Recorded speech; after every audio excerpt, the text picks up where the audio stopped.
Rob, we hear the word recovery a lot, after big events, whether it's a natural disaster or an emergency, but we hear that word a lot where it's spoken about in communities.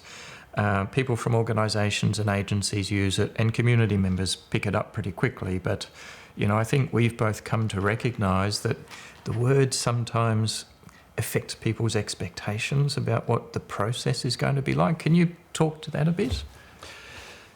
If you start with the impact, this is the moment when life changes for everybody involved, then maybe that causes physical injuries, maybe it causes psychological injuries, and probably it causes the material loss. House burns down or business is disrupted. So as soon as things stabilise, we have to have this idea of how do we start restoring life. Now there's a common notion that recovery means to get back to where things were. The fact of the matter is, though, that for many people, they'll say, my life will never be the same again. I'll never be as financially well off as I was, or I'll never feel I can be as safe as I was, or whatever, or the environment I live in has changed. I know people who've been through a bushfire and I don't want to live in the country anymore. They go and buy a house in the middle of the suburbs. So life is different. That's right. So if we use a language when we're talking to people that doesn't allow them to recognise themselves, it goes over their head and it doesn't help them.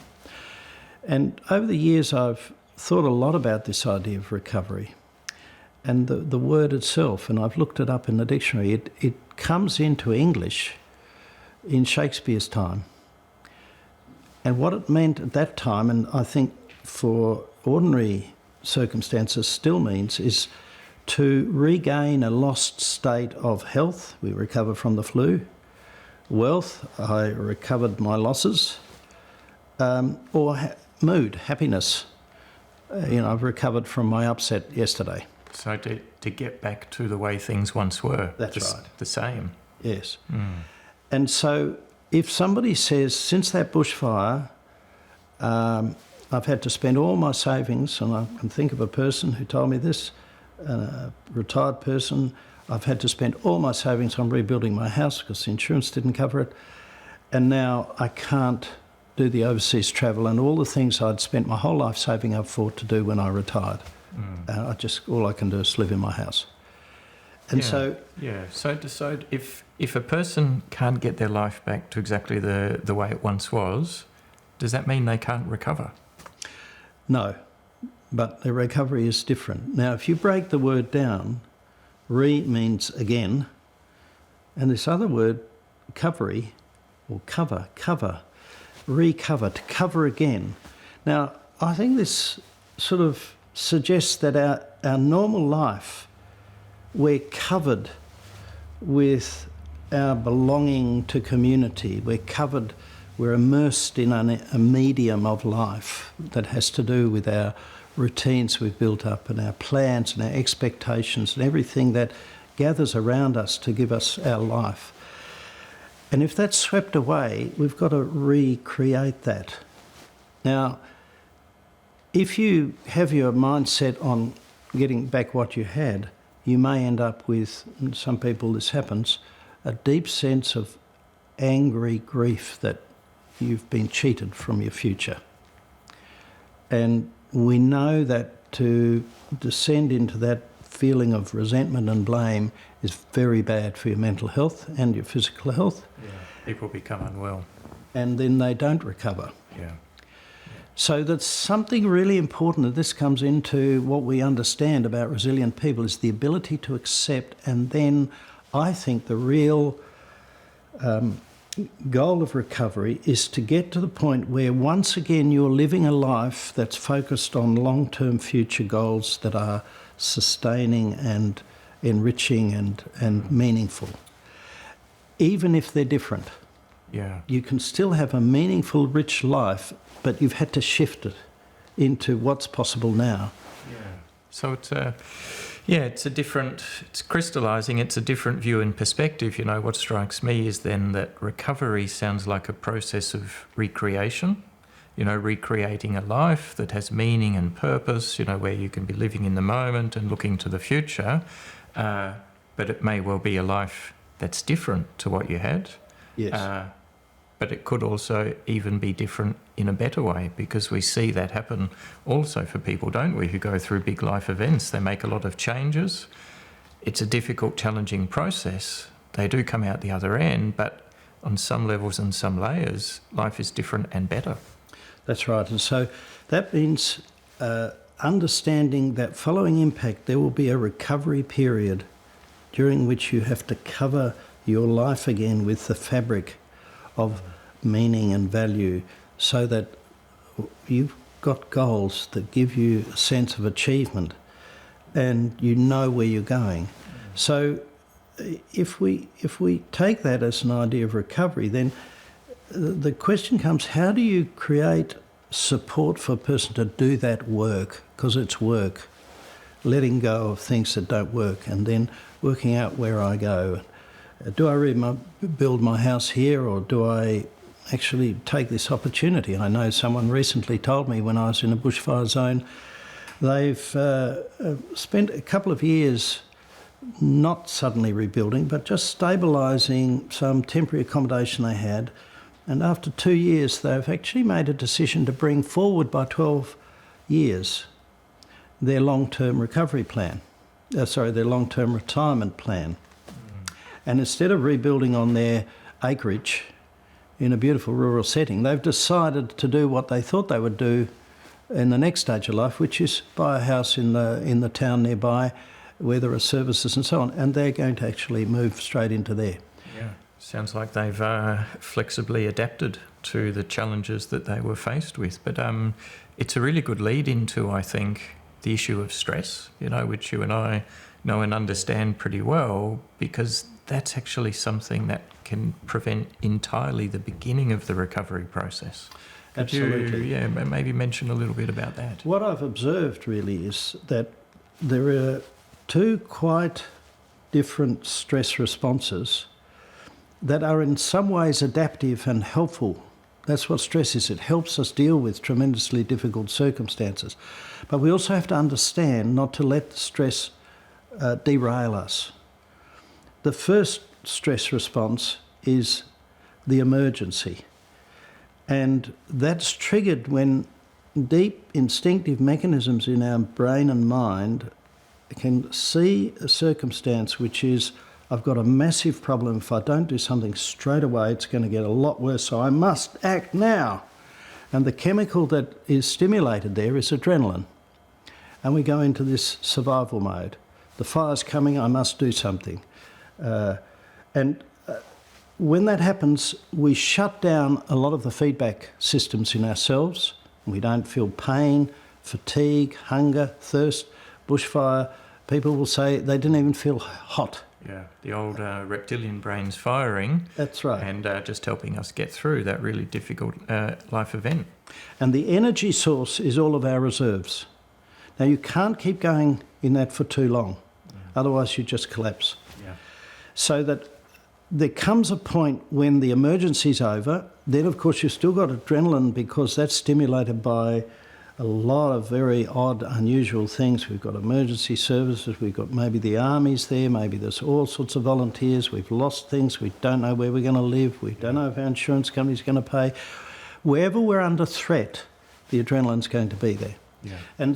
But eventually that settles. For some people in a few days, weeks, maybe for some people it's a few months, but somehow it settles. And then they're no longer under threat and they've got time to stop and think, oh my God, look at all I've got to do. I've got to rebuild my house, I've got to put in hundreds of kilometres of fencing, I've got to restock my farm, I've got to, Yeah, because this is then, maybe you can talk about this then, it's sort of this idea of what happens next. There's the day or the events and what takes place, that can catapult you into that survival mode. But then there is everything that happens afterwards, which can be for weeks, months, even years. So how do people tend to respond to that? Well, what happens is this instinctive mechanisms in the brain recognise a different situation. I've got a massive problem. There's nothing I can do about it this afternoon. I've just got to keep plodding away. This is going to take months and years. And we have this shift that puts us into what I call endurance mode. And the chemicals that are activated are not adrenaline, but they're all the chemicals that activate that part of our nervous system that actually conserves, protects, and looks after our limited resources so that we can really just keep doing what we have to do. But we can't get something from nothing, so you get that focus and endurance by narrowing and focusing and letting go of everything that doesn't help the task, let's say of rebuilding your house, or of recovering your health maybe. And this is a state that people will often be in for a couple of years. Even, I've even worked with people who've had, let's say, a workplace trauma, and they've been in this state often for a number of years while they're struggling with all their post-traumatic stress symptoms. Yeah. And maybe there's court cases or there's insurance claims, and all of these things keep. So now this is a really important state to understand, because if we stay in that very narrow focus for a number of years, we don't have the energy to really put into our relationships and to treat our family and friends with warmth and affection and so on. We're in this worried state, and we don't look after our health. People will take away food, they'll stop exercising.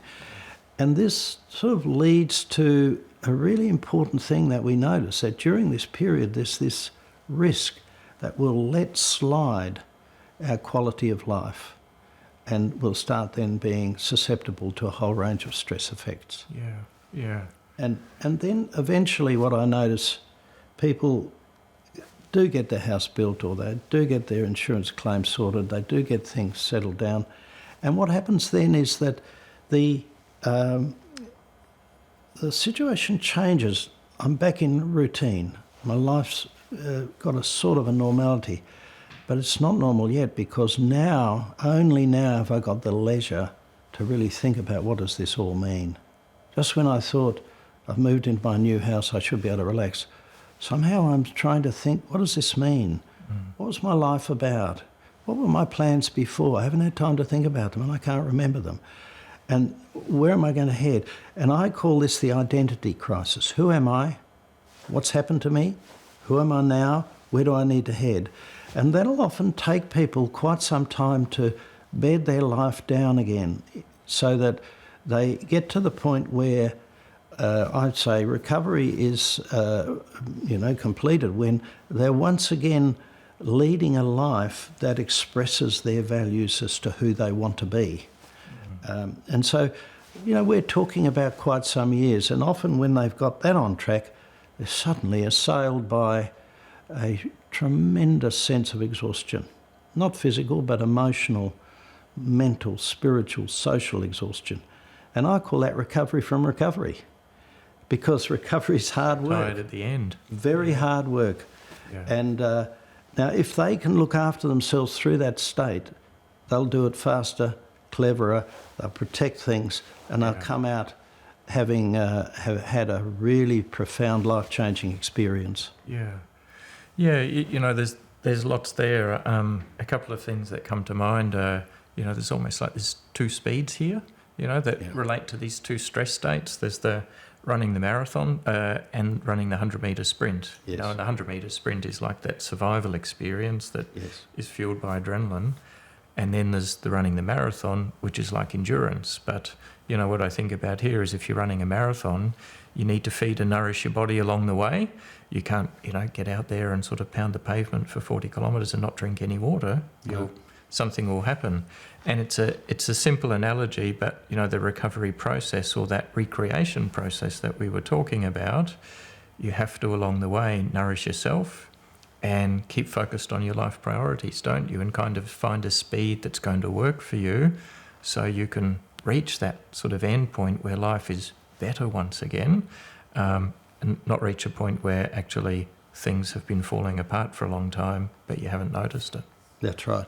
And we know the person that will win the marathon is the person that can maintain a steady speed over the whole distance and not slow down at all. Pace themselves. He'll be left behind in the dust to begin with, but he'll run past them all and be in the finish line. Mm-hmm. Yeah, and finish in a pretty good state. Yeah. Yeah. So that the essence of the stress response is this focus and energising on the problem. But the problem's too long to do that. And I think it's so important that people recognise their stress state and try to do it slower and more methodically at the very time when maybe the media and all sorts of other people around it, you better go on and build your house, you better get on with things, you better pull yourself together and go back to work or whatever it might be. And no, it's very important that people take their time, and then the decisions they make will be the foundation of the future, not attempting to rebuild something that doesn't work. Yeah, a slow and, I think sometimes we talk about and hear people say that a slow and gradual recovery is better than a really fast recovery. Yes. Yeah.